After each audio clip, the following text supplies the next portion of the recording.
buat Pak Jokowi sama Bu Sri Mulyani ya. Sebenarnya sih Bu ya, subsidi itu tidak membebani APBN loh Bu.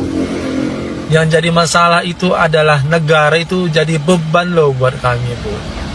Ya dalam keseharian Bu ya, aktivitas kami ya, kami ini hidup seperti sapi perah loh Bu. Kenapa seperti sapi perah? Bu, gaji kami aja itu ya kena pajak loh Bu.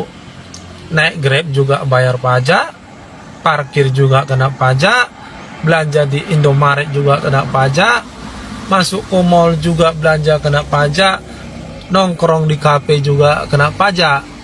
Pembangunan juga nggak ada yang gratis loh Bu. Buktinya kami lewat tol juga bayar loh Bu. BPJS juga bayar. Jadi pajak untuk pembangunan tuh gratis itu nggak ada loh Bu, semua bayar. Coba Bu bayangin tuh, pengeluaran kami per bulan tuh ya, untuk pajak aja, pajak untuk keseharian tuh ya, yang seperti saya bilang tadi Bu, itu sekitar 300.000 per bulan loh Bu.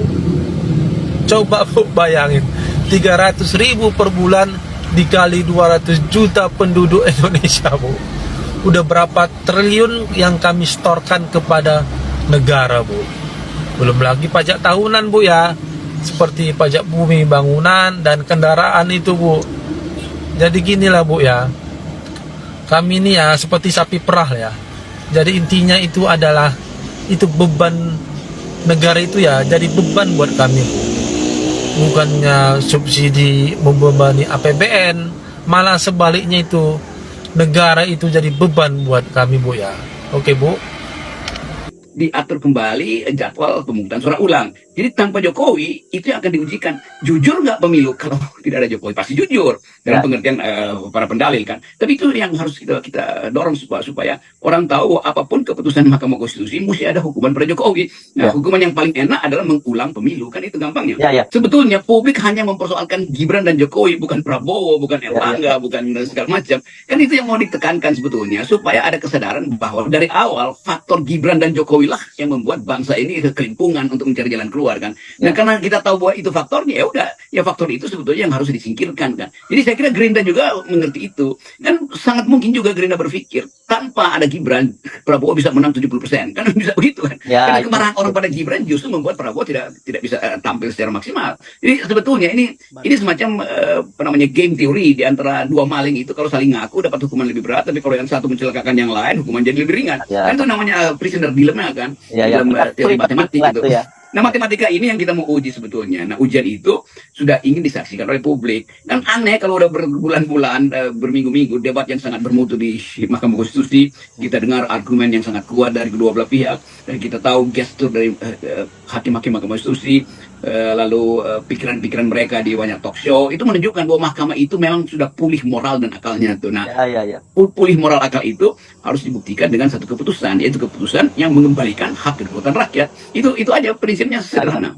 Cuma kecurangan yang diutamakan 439 triliun dana siapa itu? Dana anjing dimakan bangsat, dikelola oleh pejabat-pejabat yang ada di negara ini. Untuk apa? Untuk tetap rakyat Indonesia bodoh sebodoh-bodohnya, supaya tetap jadi budak sebudak-budaknya, sedang jadi kaki kaset bangsa asing. Padahal kita punya negara, kita jadi congos di negara sendiri. Tiap tahun kita tidak susah. Kenapa? Kenapa ini terjadi? Karena rakyatnya minta tempe. Oleh rakyat Indonesia langsung minta tempe. Udah tahu ini pemilu curang, lo diamin. 2019 kita belajar berharga. Hari ini kita mau ditipu lagi, tapi yang datang saya ini lagi. Kemana rakyat Indonesia yang lainnya? Mandul, takut dipecat kerja. Jongos itu aja datang ke sini nggak takut sama kita. Tapi kalau kita kebun lari itu anjing-anjing merah itu ya. Sorry aja nih ya. Kalau bicara kesel maka kesel sebenarnya. Harusnya kita share itu Hasyim Asyari, pengadilan jalanan. Kita share itu Bawaslu. Kenapa? Karena mereka membiarkan kecurangan ini terjadi. Betul tidak? Mereka digaji mahal oleh rakyat dari pajak yang rakyat bela, yang rakyat bayar. Tapi ujung-ujungnya pemilu tetap rakyat yang dikorbankan. Tapi nggak salah mereka lah, nggak salah Bawaslu, nggak salah pemilu. Kenapa? Rakyat Indonesia minta tempe, rakyat Indonesia minta jongos, kalau minta pengemis, senang dikasih joget, senang dikasih makan siang. Goblok. Kita perlu pendidikan yang benar, kita perlu pendidikan pekerjaan, bukan makan siang gratis yang belum tentu tahun ini jadinya. Betul tidak? Hari ini masih jadi jongos, wajar negara ini dijajah begitu lamanya. Karena jongos-jongosnya dari zaman penjajah sampai zaman sekarang masih ada aja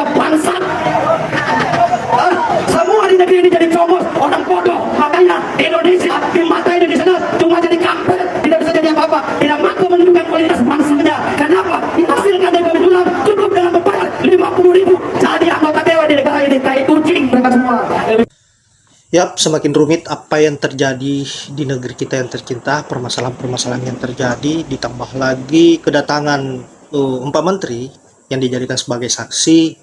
Saya kira kesaksian dari empat menteri ini sangat gamblang dan di luar dugaan banyak rakyat Indonesia. Mungkin saja mereka takut kehilangan jabatan sehingga lagi-lagi rela untuk menjadi penjilat.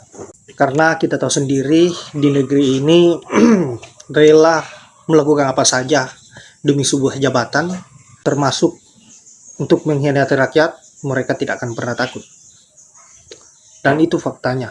Kita hanya bisa berharap bahwa MK bisa betul-betul independen dan tidak mampu diintervensi oleh pihak manapun itu.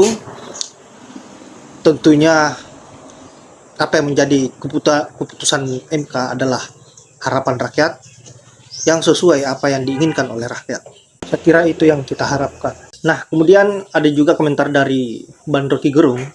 Beliau mengatakan bahwa sumber permasalahan di negeri ini ya cuma satu, yaitu Jokowi, dan kemungkinan akan terjadi pemilihan ulang tanpa Jokowi dan tanpa Gibran. Saya kira kita sepakat dengan apa yang menjadi pernyataan Bang Rocky Gerung tadi. Karena tentu itulah harapan terbesar rakyat Indonesia, bagaimana agar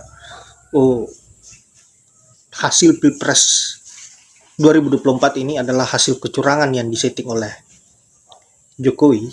Dan rakyat Indonesia tidak pernah mempersoalkan Pak Prabowo Subianto, tetapi yang dipersoalkan adalah Jokowi dan anaknya yang memang mempunyai proses yang haram, yang tidak bisa memang diterima oleh kebanyakan rakyat di Indonesia selain rakyat yang sudah kebanyakan makan bansos. Nah, untuk hari ini rakyat Indonesia masih bergerak dan melakukan aksi besar-besaran. Saya kira ini menunjukkan bahwa betapa kesalnya rakyat Indonesia kepada Pak Jokowi, dan bahkan saya lihat di salah satu video di mana aksi-aksi rakyat ini pada saat orasi tidak lagi membatasi kata-katanya, semua kata-kata kasar sudah keluar dari mulutnya.